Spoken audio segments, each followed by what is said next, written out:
un grande significato. Nel 92-93, gli anni della rottura e della fine della Prima Repubblica, sinceramente io trovo che siamo di fronte a un'altra Italia, un'Italia superata.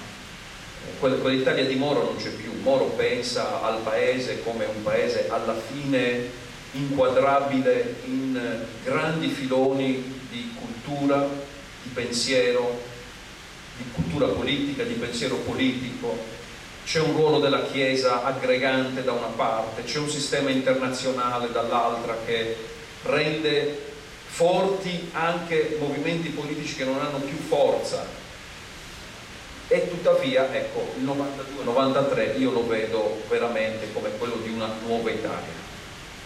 Un'Italia dove sono scomparsi, dove scompaiono nel loro esercizio di ruolo reale molti dei protagonisti che troviamo chiamati per nome e cognome qui. Certo, possono avere una nuova notorietà basata su indagini, sulla perdita di chance di fare il Presidente della Repubblica, su ruoli che non arrivano o diciamo anche tramonti più o meno lunghi, messa in discussione del significato reale che grandi leadership hanno avuto nell'ambito della storia di questo paese, 40 per 50 anni primi di storia di questo paese. Però io vedo che lì veramente il mondo cambia. Le parole che Moro dice non vengono più capite da un'opinione pubblica, superata la fase degli anni 90. Ecco perché noi parliamo di Moro come del memoriale, delle cose che ci sono scritte, come una cosa che secondo me andrebbero studiate nelle scuole per ricostruire un'identità di questo paese. Non vorrei dire, non aderisco a quella visione della storia per cui i periodi storici così lunghi si mettono tra parentesi. Ricordo che era un'interpretazione storiografica del fascismo, insomma, una concezione parentetica. Abbiamo avuto quei 20 anni, sono una parentesi del sistema della storia italiana, così come dal 94 ad oggi abbiamo una parentesi della storia italiana nel periodo berlusconiano. No, non è così. Però tuttavia c'è una storia che fa salti, e quindi io credo che oggi quelle parole, quel modo di affrontare i problemi, quel sistema di pensiero molto strutturato, molto profondo, abbia grandi difficoltà ad essere compreso, anche perché dopo il terzo minuto è difficile che ti facciano parlare in un contesto diverso da questo nostro di chiacchiera molto lunga. Quindi c'è una banalizzazione che di Moro si è fatto come comunicatore incomprensibile, cosa non vera, ma sicuramente di comunicatore complesso.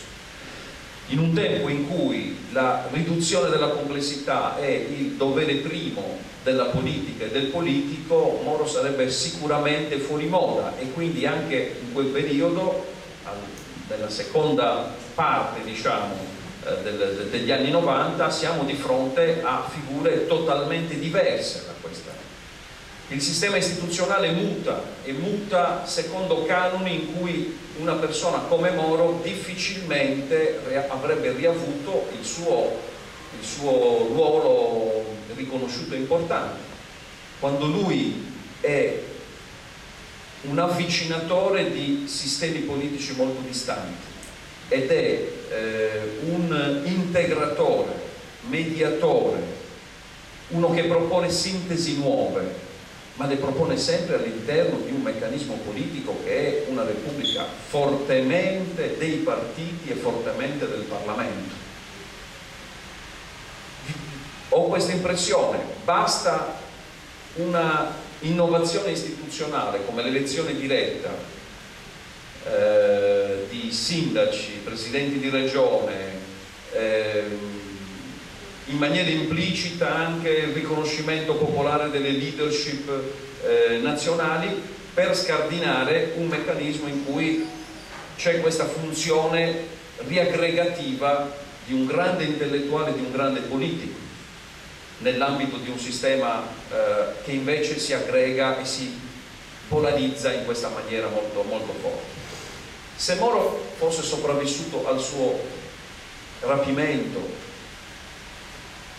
e fossimo felicemente andati senza perdere 20 anni ad una democrazia compiuta, chissà se avrebbe acquisito, come dire, il piacere di posizionarsi in un sistema politico definitivamente bipolarizzato, una sinistra molto moderna o modernizzante, un centro che alla tedesca alla fine recupera un atteggiamento di partito sostanzialmente conservatore. Non lo so cosa avrebbe fatto.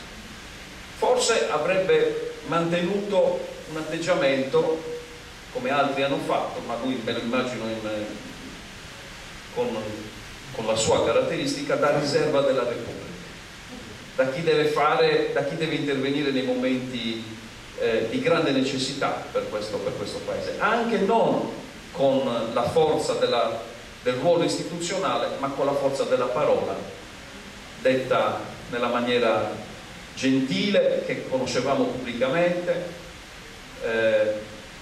addolcita dal rispetto estremo per l'interlocutore, però detta forse anche con la forza della frusta, della determinazione dell'uomo che vuole salvare la sua vita e forse anche quella del paese, che abbiamo conosciuto nelle sue lettere, anche grazie al lavoro di Miguel Gotorno.